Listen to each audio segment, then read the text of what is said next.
আমন্ত্রণ দুপুরের বাংলাদেশে। শুরুতেই জানিয়ে দেব শিরোনামগুলো। 7 বিশিষ্ট ব্যক্তি পেলেন স্বাধীনতা পুরস্কার। প্রধান উপদেষ্টা বললেন, মরণোত্তর নয়, আগামীতে জীবদ্দশাতেই দেয়া হবে প্রাপ্য সম্মান।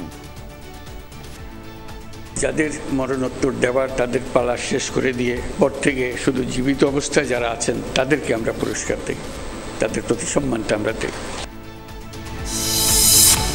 স্বাধীনতার আকাঙ্ক্ষা গুড়িয়ে দিতেই 25 মার্চের কাল রাতে বর্বর হত্যাযজ্ঞ চালায় হানাদার বাহিনী। মুক্তিযুদ্ধের বীর শহীদদের শ্রদ্ধা জানাতে প্রস্তুত জাতীয় স্মৃতিসৌধ। কোনো ধরনের ভোগান্তি ছাড়াই কমলাপুর ছেড়ে যাচ্ছে ট্রেন। আগে ভাগে বাড়ির পথ ধরাদের মাঝে ঈদের আমেজ। ছুটিতে চুরি ছিনতাই রোধে পুলিশের বিশেষ ব্যবস্থা। এলডব্লিউজি সনদের অভাবে বাড়ছে না চামড়া শিল্পের রপ্তানি বাজার। পরিবেশসম্মত উৎপাদন ব্যবস্থাপনা নিশ্চিতের তাগিদ। ইসরায়েলি আগ্রাসনে আরও একটি রক্তক্ষয়ী দিন পার করল গাজা। 2 দিনে 85 জনের মৃত্যু। হামলায় নিহত আল জাজিরার সাংবাদিক হোসাম শাবাত।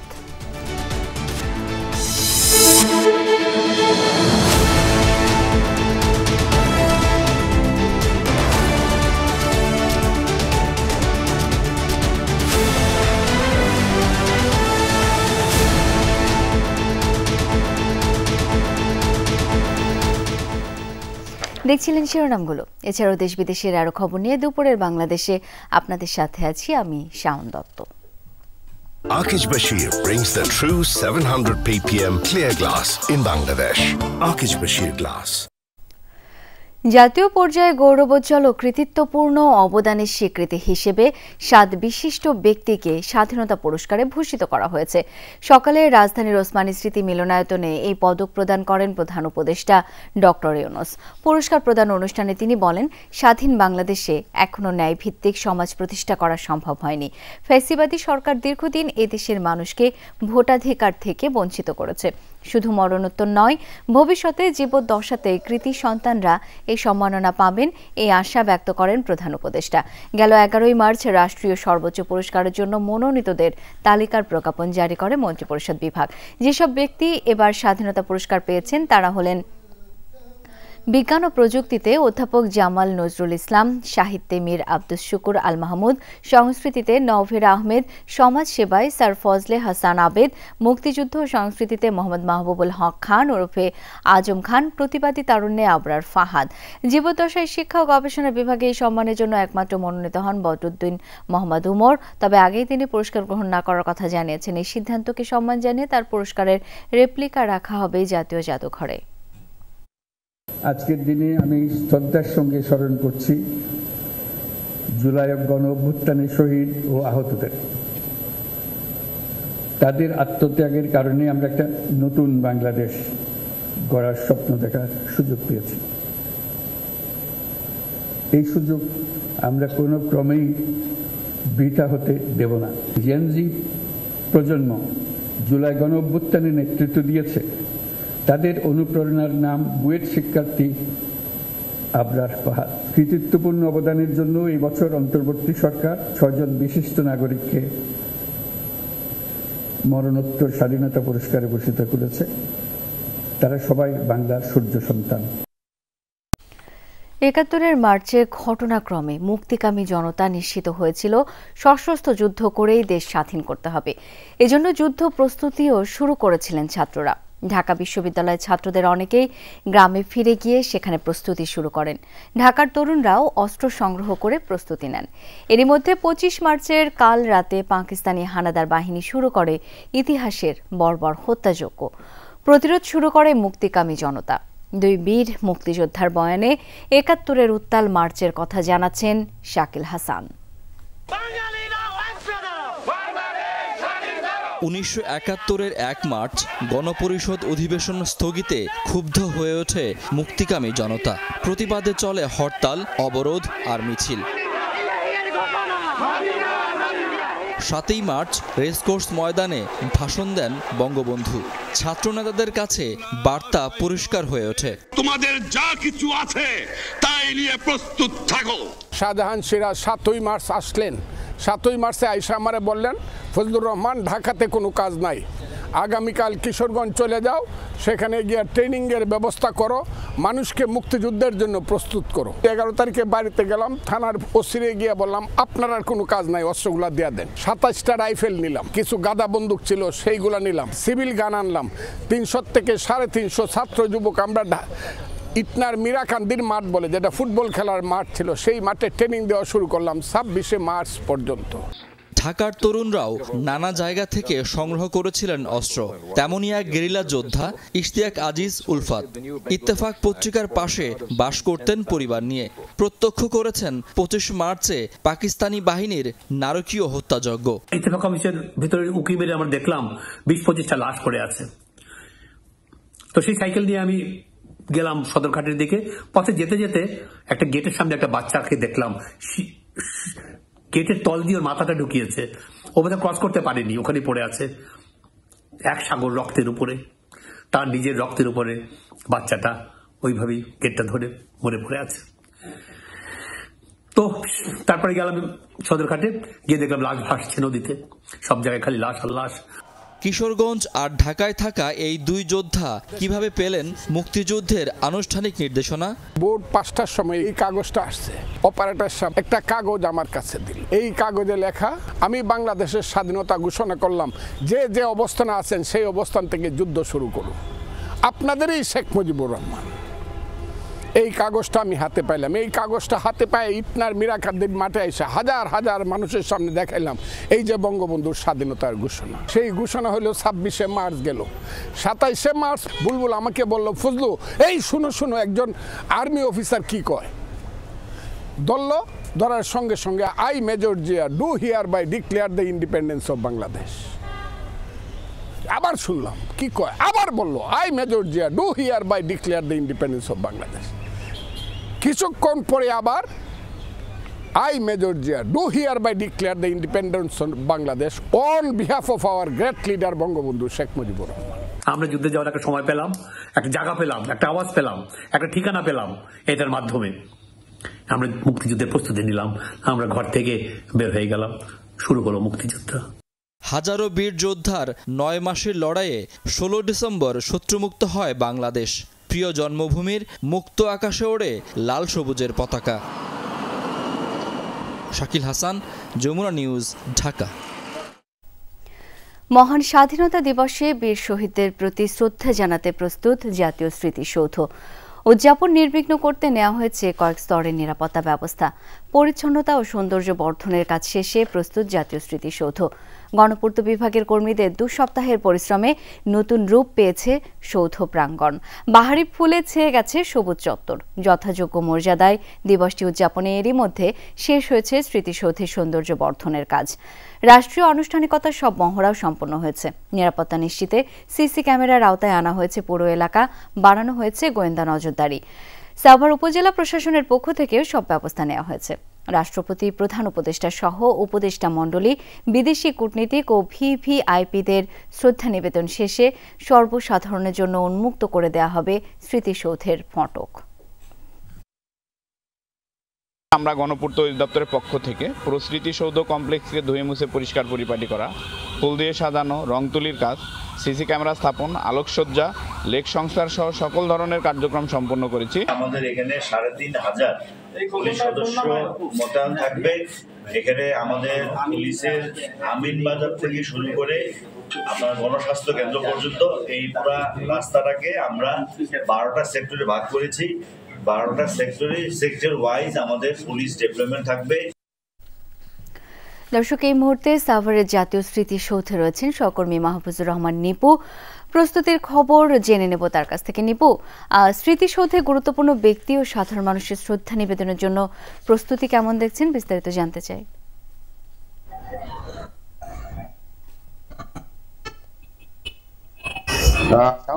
আজকের রাত পোহালি কিন্তু মহান স্বাধীনতা দিবস।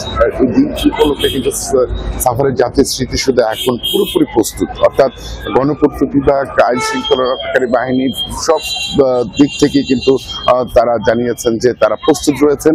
লাখো বাঙালি যে স্রোত এই সাভারের জাতীয় স্মৃতিসৌধে পড়বে, সেই স্রোত সামাল দিতে কিন্তু তারা প্রস্তুত রয়েছেন। এর মধ্যে আপনাকে জানিয়ে রাখি যে গণপূর্ত বিভাগের পক্ষ থেকে গোটা স্মৃতিসৌধ এলাকা ধুয়ে মুছে সাজিয়েছেন, রংতুলির আচরে সাজিয়েছেন, আলোক বাতি জ্বালিয়েছেন, সবকিছু প্রস্তুতি কিন্তু রয়েছে। যেটি সবচেয়ে বিষয় এখন দেখার বিষয় সেটি হচ্ছে আইন শৃঙ্খলা রক্ষাকারী বাহিনীর নিরাপত্তার বিষয়টি। আজকে সকাল থেকে কিন্তু দেখেছি 4 স্তরের নিরাপত্তা বলয় তৈরি করেছে আইন শৃঙ্খলা বাহিনীর পক্ষ থেকে। আমরা যতটুকু জেনেছি স্মৃতিসৌধ এলাকা এবং তার আশপাশ এলাকায় কিন্তু কঠোর নিরাপত্তা জোরদার করেছেন। এরই মধ্যে কিন্তু পুলিশ একটি অনুরোধ করেছেন, যারা ঢাকা আরিচা মহাসড়ক ব্যবহার করবেন তারা পুলিশের পক্ষ থেকে জানানো হয়েছে তারা যেন আগামীকাল সকাল 7টা থেকে ভোর সকাল থেকে এই সড়কটি পরিহার করে অন্য সড়ক ব্যবহারের জন্য কিন্তু অনুরোধ জানিয়েছেন। তো এখন পর্যন্ত সাভারের জাতীয় স্মৃতিসৌধ প্রস্তুত রয়েছেন শ্রদ্ধা নিবেদনের জন্য। নিপু, ধন্যবাদ আপনাকে। দর্শক, রাজধানীর ইঞ্জিনিয়ার্স ইনস্টিটিউশন মিলনায়তনে স্বাধীনতা দিবসের আলোচনায় এখন বক্তব্য রাখছেন বিএনপি মহাসচিব মির্জা ফখরুল ইসলাম আলমগীর। আমরা সরাসরি চলে যাচ্ছি সেখানে। পাকিস্তান সেনাবাহিনীর বিরুদ্ধে বিদ্রোহ ঘোষণা করে যুদ্ধ শুরু করেছে, আর তাদের নেতা, যাকে আমরা অসংবাদিত নেতা হিসেবে মেনে নিয়েছিলাম, যার নির্দেশে তখন বাংলাদেশ চলত, তৎকালীন পাকিস্তান চলত, তিনি রাতের অন্ধকারে পাকিস্তানিদের কাছে আত্মসমর্পণ করে পাকিস্তানে চলে গিয়েছিলেন। আর আওয়ামী লীগের সব নেতৃবৃন্দ তারা পালিয়ে ভারতে গিয়ে আশ্রয় নিয়েছিল, আর আমাদের লক্ষ কোটি মানুষকে অরক্ষিত রেখে কোন দিক নির্দেশনা না দিয়ে সেদিন তারা পালিয়ে গিয়েছিল। বন্ধুগণ, আমাদের আজকের এই দিনের সঙ্গে কিছু মিল আছে। তাদের নেত্রী শেখ হাসিনা জনগণের যখন তাড়া করেছে, জনগণ যখন তাদের পেছনে রুদ্ররোষে ছুটে গেছে, তখন তারাও সেদিন তাদের সেই দলের নেতা কর্মী সবাইকে অ্যাবান্ডন করে চুপ করে হেলিকপ্টারে করে ভারতবর্ষ গিয়ে আশ্রয় নিয়েছে। মিল আছে না? অনেক মিল আছে। এটাই হচ্ছে ওদের চরিত্র। ওরা যখন দেখে যে জনগণ ক্ষেপে উঠছে, রুষে উঠেছে, আর সামলানো যাচ্ছে না, তখন তারা পালিয়ে যায়, মানুষকে পুরোপুরিভাবে একেবারে অরক্ষিত রেখেই পালিয়ে যায়। বন্ধুগণ, 1971 সাল আমাদের ঈদের মাত্র কয়েকদিন বাকি, বাড়ি ফিরতে শুরু করেছেন ঘরমুখো মানুষ। সোমবার থেকে আগাম টিকেটে শুরু হয়েছে ট্রেনের ঈদযাত্রা। কমলাপুর রেল স্টেশনের প্রবেশ মুখে 3 ধাপের চেকিং এর মধ্য দিয়ে ভেতরে প্রবেশ করছেন যাত্রীরা, তাই টিকিট না থাকলে স্টেশনে প্রবেশ করতে পারছেন না কেউ। রেলওয়ে পুলিশ, আরএনবি সহ আইন শৃঙ্খলা রক্ষাকারী বাহিনী রয়েছে সতর্ক অবস্থানে।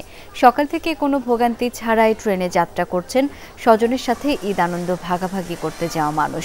ঈদ উপলক্ষে 5 জোড়া বিশেষ ট্রেনের ব্যবস্থা করেছে রেলওয়ে। এছাড়া বিভিন্ন লোকাল, কমিউটার আর মেইল ট্রেনও চলাচল করবে। রংপুর এক্সপ্রেসে বাড়ি যাচ্ছি, আজকে প্রায় অনেক দিন পরে যাওয়া হচ্ছে, আর অনেক ভালো লাগতেছে। এবছর আইডি চেক করে কিউআর কোড স্ক্যান করে ঢোকানো হচ্ছে, তো এটা অনেক ভালো, যাতে করে বিনা টিকিটধারী যাত্রীরা যাতে উঠতে না পারে। সকাল থেকে পর্যন্ত সকল ট্রেন সঠিক সময় ছেড়ে যায়। এবার আমি এই ধরনের কোনো টিকিট কালোবাজারের কোনো ধরনের অভিযোগ পাই নাই। আজকে সারাদিনে আন্তনগর ট্রেন 43টা, মেল এক্সপ্রেস 25টা ঢাকা স্টেশন থেকে ছেড়ে যাবে। ইন্ডাস্ট্রি বেল্টের যে ছুটি হবে তখন একটা বেশি প্রেশার পড়বে, যার জন্য আমাদের পূর্ব প্রস্তুতি ওইরকম করে করা আছে। দর্শক, এই মুহূর্তে কমলাপুর রেল স্টেশনে রয়েছেন সহকর্মী তাজনুর ইসলাম। যাব তার কাছে। তাজনুর, এ পর্যন্ত যেসব ট্রেন ছেড়ে গেছে সেখানে যাত্রী চাপ কেমন দেখলেন? ট্রেনগুলো কি যথাসময়ে ছাড়ছে? দেখুন, যাত্রী চাপ তো অবশ্যই, সবগুলো ট্রেন একেবারে পরিপূর্ণ হয়ে কমলাপুর থেকে ছেড়ে গিয়েছে, কেননা আগে থেকেই সব টিকিট যেহেতু কেটে রাখা হয়েছিল, অনলাইনে যখন টিকিট অগ্রিম এই ট্রেনগুলোর টিকিট যখন আগে থেকে ছেড়ে দেওয়া হয়েছিল তখন থেকে অনলাইনে সবাই চেষ্টা করেছে এবং তাদের নিজেদের যে প্রয়োজনীয় যে টিকিট সেটি সংগ্রহ করে নিয়েছে। আমরা 2 নম্বর প্ল্যাটফর্মে রয়েছে এবং সামনে যে ট্রেন সেটি মোহনগঞ্জ এক্সপ্রেস, সেটি হয়তো কিছুক্ষণের মধ্যে ছেড়ে দিবে। 1:15 মিনিটে এই ট্রেন ছাড়ার কথা, সেটি বেজে গেছে।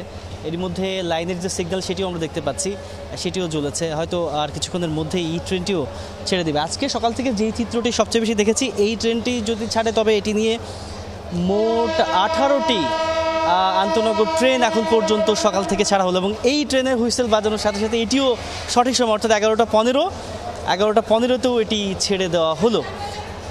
সব মিলিয়ে এই প্রত্যেকটি ট্রেন আসলে একেবারে সঠিক সময়ে ছেড়ে গেছে। এটি হচ্ছে যাত্রীদের কাছে সবচেয়ে স্বস্তিদায়ক যে যারা টিকিট কেটেছিলেন তারা বেশ হাতে সময় নিয়ে প্ল্যাটফর্মে এসেছেন, এক ধরনের যাচাইকরণ প্রক্রিয়ার মধ্যে দিয়ে তারপরে ঠিক সঠিক সময় যখন ট্রেনটি ছাড়ছে প্রত্যেকের সেই উচ্ছ্বাসের যে অভিব্যক্তি সেটি দেখা যাচ্ছে। কেননা সঠিক সময়ে ট্রেন ছাড়া মানেই হচ্ছে তারা প্রত্যাশিত সময়ের মধ্যে বাড়ি পৌঁছাতে পারবে। যাদের হাতে আসলে এই লম্বা ছুটি রয়েছে, পর্যাপ্ত সময় রয়েছে, ঈদে যেই লম্বা পরিকল্পনা করেছেন তারা, সেই পরিকল্পনা মাফিক তারা সুন্দর একটি ঈদ কাটাবেন স্বজনদের সঙ্গে, পরিবারের সঙ্গে, সেটি মাথায় রেখে কিন্তু তাদের এই ঈদ যাত্রার এখন থেকেই শুরু। তবে বেশিরভাগ ক্ষেত্রে যেটি হচ্ছে যারা বেসরকারি বিভিন্ন প্রতিষ্ঠানে চাকরি করেন তারা হয়তো কালকে কিংবা পরশু এই সময়ের দিকে তারা যাত্রা করবেন। তবে সবশেষ যখন কিনা যেই গার্মেন্টস শিল্প প্রতিষ্ঠানগুলো রয়েছে সেগুলো যখন ছুটি হবে তখন নিশ্চয়ই স্টেশনে আরও বেশি মানুষের চাপ বাড়বে। শাওন। তাজনুর, অনেক ধন্যবাদ আপনাকে। শপথ নিলেন আপিল বিভাগের নতুন নিয়োগপ্রাপ্ত 2 বিচারপতি AKM আসাদুজ্জামান ও ফারহা মাহবুব। সকালে সুপ্রিম কোর্টে জাজেস লাউঞ্জে শপথ পড়ান প্রধান বিচারপতি সৈয়দ রেফাত আহমেদ। এর আগে তাদের এই পদে নিয়োগ দেন রাষ্ট্রপতি মোহাম্মদ শাহাবুদ্দিন। শপথের পর নিজ নিজ শপথপত্রে স্বাক্ষর করেন 2 বিচারপতি। বাংলাদেশের সংবিধান ও আইনের প্রতি সর্বোচ্চ শ্রদ্ধা রেখে নিরপেক্ষভাবে তারা বিচার করার শপথ নেন। পরে প্রধান বিচারপতির সাথে ফটো সেশনে অংশ নেন শপথ নেওয়া বিচারপতিরা। অনুষ্ঠানে আপিল বিভাগ ও হাইকোর্ট বিভাগের সব বিচারপতি এবং সুপ্রিম কোর্ট ও হাইকোর্ট বিভাগের সিনিয়র কর্মকর্তারা উপস্থিত ছিলেন। 2022 সালে কেরানীগঞ্জে গণধর্ষণের ঘটনায় প্রধান আসামি সজীব সহ 3 জনকে মৃত্যুদণ্ড দিয়েছেন আদালত। আজ নারী ও শিশু নির্যাতন দমন ট্রাইব্যুনাল 4 এই রায় দেন। কেরানীগঞ্জ মডেল থানায় দায়েরকৃত মামলার প্রধান 2 আসামি সজীব ও আলী আকবর এখনও পলাতক। মামলা বিবরণীতে বলা হয় 2022 সালে কেরানীগঞ্জ মডেল থানার পশ্চিম বামনসুরে একটি পুকুরের পানিতে মারিয়া নামের একজনের লাশ পানিতে ভেসে থাকতে দেখা যায়। এই ঘটনায় প্রথমে আসামি ভেলকা শাওনকে গ্রেপ্তার করে পুলিশ। জবানবন্দিতে সে জানায় মোহাম্মদ রাকিব, মোহাম্মদ রিয়াজ, মোহাম্মদ সজীব, মোহাম্মদ আলী আকবর মিলে ভিকটিমকে গণধর্ষণ করে, পরে তাকে শ্বাসরোধ করে হত্যা করা হয়। পরে পুলিশ 5 জনের বিরুদ্ধে চার্জশিট দাখিল করেন। আজ এই রায়ে আদালত সজীব, রাকিব ও শাওনকে মৃত্যুদণ্ড ঘোষণা করেন। এছাড়া আলী আকবর ও মোহাম্মদ রিয়াজকে 7 বছরের সশ্রম কারাদণ্ডে দণ্ডিত করেন।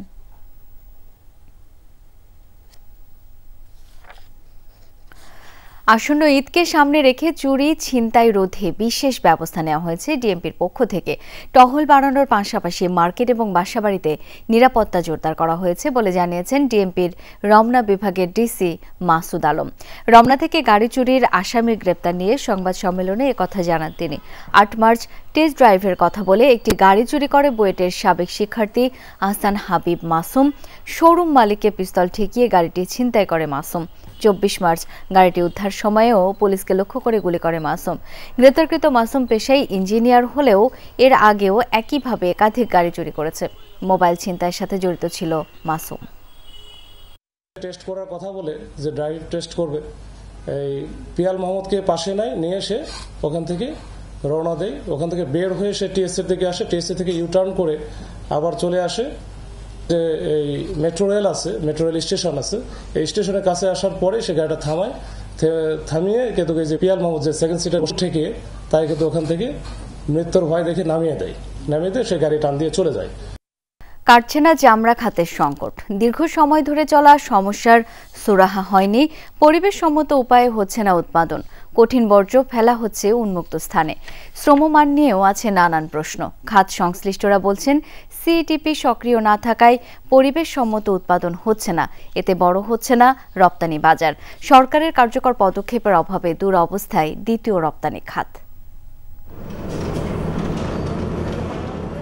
সম্ভাবনা থাকা সত্ত্বেও রপ্তানি বাণিজ্যে শক্ত জায়গা তৈরি করতে পারছে না চামড়া শিল্প। স্থানীয় উৎস থেকে কাঁচামালের যোগান নিশ্চিত হলেও কাটছে না দুর্দশা। সাভারের হেমায়েতপুরে বিশাল জায়গা জুড়ে গড়ে উঠেছে চামড়া শিল্প নগরী, কিন্তু বাড়েনি অবকাঠামোর সক্ষমতা। দীর্ঘদিনেও সক্রিয় করা যায়নি বর্জ্য পরিশোধনাগার বা সিইটিপি। এলডব্লিউজি সনদ না থাকায় বিশ্ববাজার হারাচ্ছে বাংলাদেশের চামড়া। আওয়ামী লীগ সরকারের আমলে সুবিধা নিশ্চিত করে নানান প্রতিশ্রুতি দেয়া হয়, তবে কাজের কাজ কিছুই হয়নি। আমাদের প্রধান সংকট হলো যে আমাদের যে ওয়েস্ট ট্রিটমেন্ট ম্যানেজমেন্ট প্ল্যান্ট, এটার জন্যই আমরা কিন্তু এলডব্লিউজি সনদ পাচ্ছি না। আমরা প্রত্যেকটা ট্যানারি কিন্তু লেদার ওয়ার্কিং গ্রুপের সনদ না পাওয়ার কারণে আজকে সেই নন কমপ্লায়েন্ট চাইনিজ বায়ারদের কাছে আমরা অর্ধেক মূল্যে আমরা আমাদের পণ্য সেল করছি। এটাতে কিন্তু আমরা ক্ষতিগ্রস্ত হচ্ছি। চামড়া প্রস্তুত এবং তা থেকে পণ্য উৎপাদনে নানা প্রক্রিয়ায় দুর্বলতা স্পষ্ট। খোলা জায়গায় এখনো ফেলা হচ্ছে কঠিন বর্জ্য, এতে দূষিত হচ্ছে পরিবেশ। সবচেয়ে বেশি সমস্যা যেটা, সেটা কঠিন বর্জ্য ব্যবস্থাপনা। আমাদের এই দুই জায়গায় যদি আমরা একটু আমাদেরকে সমাধান করে দেওয়া হয়, তাহলে চামড়া শিল্পের যে লক্ষ্যমাত্রা আমাদের 2030 সালে 5 বিলিয়নের যে লক্ষ্যমাত্রা, এই লক্ষ্যমাত্রা আমরা অর্জন করতে পারবো। একই তিমিরে রয়েছে রপ্তানি আয়। সক্ষমতায় টিকতে না পেরে এই খাতে বাড়ছে খেলাপি ঋণের পরিমাণ। ঋণ নিয়ে সময়মতো পরিশোধ করতে পারছে না অনেক উদ্যোক্তা। আর্থিকভাবে আমরা কিন্তু 80% ট্যানারি ক্লাসিফাইড হয়ে গেছে, অথচ আমরা চেয়েছি যে আমাদের প্রিন্সিপাল অ্যামাউন্ট দিয়ে 4,000 কোটি টাকা যাতে আমরা ব্যবসা করতে পারি সেটা দেওয়ার জন্য। এখানে 35% ডিউটি দিয়ে আপনার ইম্পোর্ট করে আপনার কেমিক্যালস দিয়ে এখানে এই প্রোডাকশন করা আপনার খুবই কঠিন। চামড়া খাতে নিয়োজিত শ্রমিকদের অধিকার নিশ্চিত করাও এখন বড় চ্যালেঞ্জ।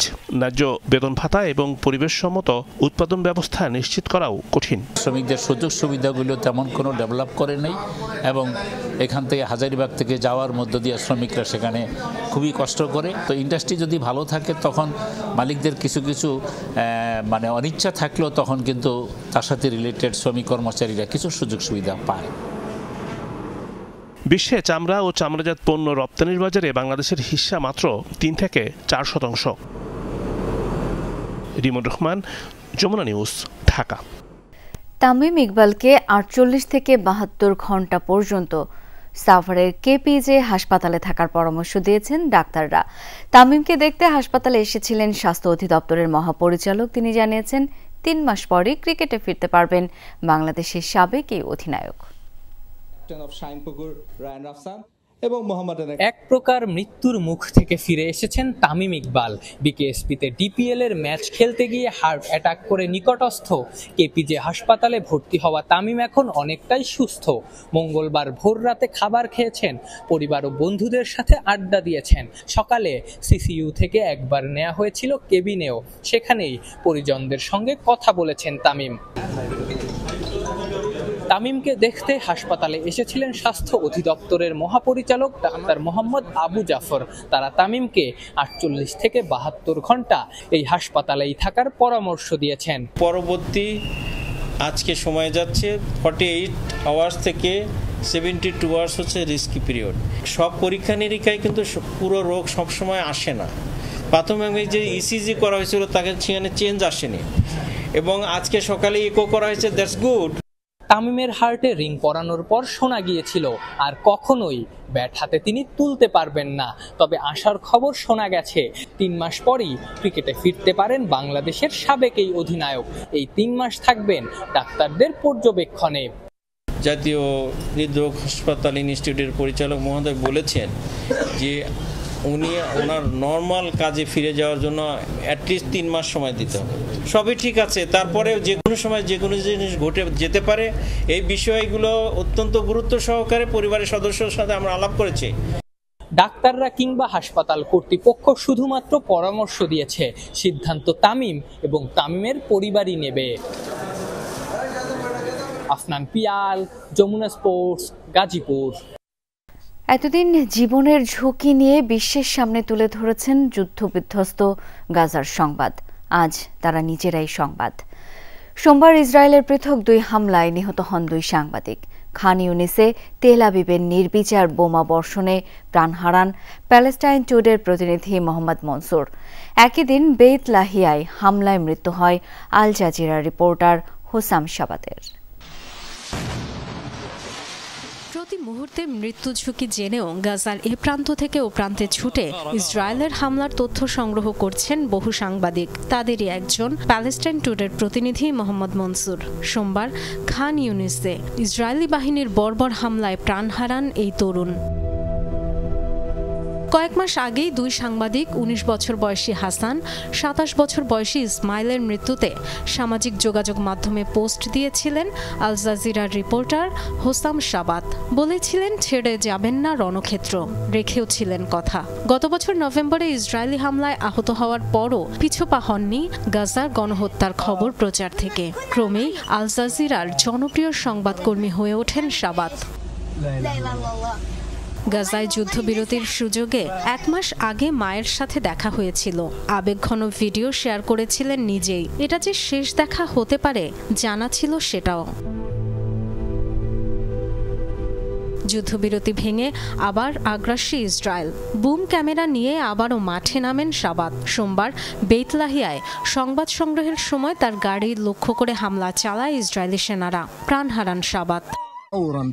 ইন্দোনেশিয়ান হাসপাতালের কাছে বিস্ফোরণের আওয়াজ পাই, দৌড়ে ছুটে যাই সেদিকে। তখনই দেখলাম আমাদের সহকর্মীকে টার্গেট করা হয়েছে। সাংবাদিক হুসাম শাবাত, আমাদের কলিগ হুসামের গাড়ি এটা। এখানে তার রক্ত লেগে আছে।